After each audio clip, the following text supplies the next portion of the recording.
Et bonjour YouTube, on est pas mercredi mais on va découvrir une sortie toute récente et pas n'importe laquelle puisqu'on va voir la Palme d'Or de cette année. J'ai réussi à trouver une amie qui en ce jour de fraîcheur et de pluie a décidé de m'accompagner. C'est mon date. Et on va donc découvrir ensemble ce nouveau film. Alors moi j'ai plus trop d'espoir envers les Palmes d'Or mais vous me l'avez très bien vendu. On a découvert la bande-annonce de Misérable entre temps, donc c'est parti. Alors, nous allons voir ce matin, en bonne compagnie évidemment, Fjord, la nouvelle Palme d'Or. J'ai plus de respect pour les Palmes d'Or depuis Titan, vous le savez, je le sais, nous le savons. Mais le film est très intriguant. Il est quand même très long, il dure plus de 2h30 je crois. Mais le film a l'air très intriguant et plutôt intéressant. Donc, c'est parti. Dans les câlins. Et à peine le film terminé, on était déjà en pleine réflexion pour essayer de le Le comprendre. propos sur les services sociaux abusifs.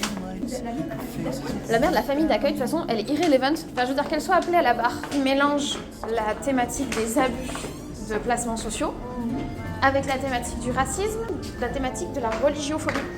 Je pense que les fanatiques religieux sont très critiqués. Et à la fois, ça critique le fait que l'État veuille protéger les enfants du fanatisme religieux. Ou alors, ça critique le fait que l'État mélange la violence et le fanatisme religieux. En fait, C'est parti de l'avocat et l'avocat est un connard. et l'avocat avocate très mal.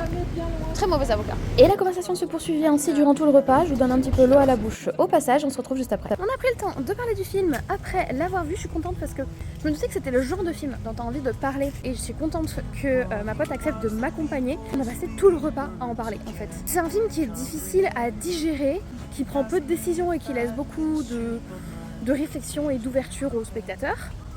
C'est pas un mal dans l'absolu, mais disons que du moins ça questionne et que c'est cool d'avoir quelqu'un avec qui en parler après l'avoir vu. Est-ce que moi, en allant le voir, je me dirais ce film va avoir tout plein de récompenses et c'est une palme d'or?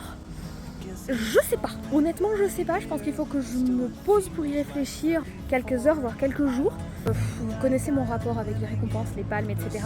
C'est pas mon rayon. Je comprends jamais trop comment fonctionnent ces systèmes de récompenses. On sait qu'il y a un certain lobbyisme, une certaine attente sociale ou politique derrière les palmes, mais les Oscars c'est pareil de toute façon. Je sais jamais sur quel pied danser quand je vais voir une palme ou quand je vais voir un film oscarisé. La question n'est pas là. Enfin, pour moi c'est du pari au même, enfin pas loin. Mais pour le coup, je suis quand même contente d'avoir vu celui-ci dès sa sortie et de pouvoir venir ajouter ma petite réflexion personnelle aux simples échos que j'aurais eu des autres. Pour le coup, c'est un film qu'il faut avoir vu pour avoir un avis dessus. Tu peux pas te contenter de l'avis de quelqu'un d'autre, très bien placé pour le dire, sachant que j'ai une chaîne d'avis cinéma. Tu peux écouter ce que les autres en disent, mais je pense qu'il faut un ressenti personnel dessus. Je suis contente de pouvoir poser un ressenti personnel dessus. Pour le reste, je vais digérer ce que j'ai vu et je pense qu'il est possible qu'on en reparle. Désolée, c'était pas un super retour, c'était pas très complet, mais j'ai rien de mieux pour vous.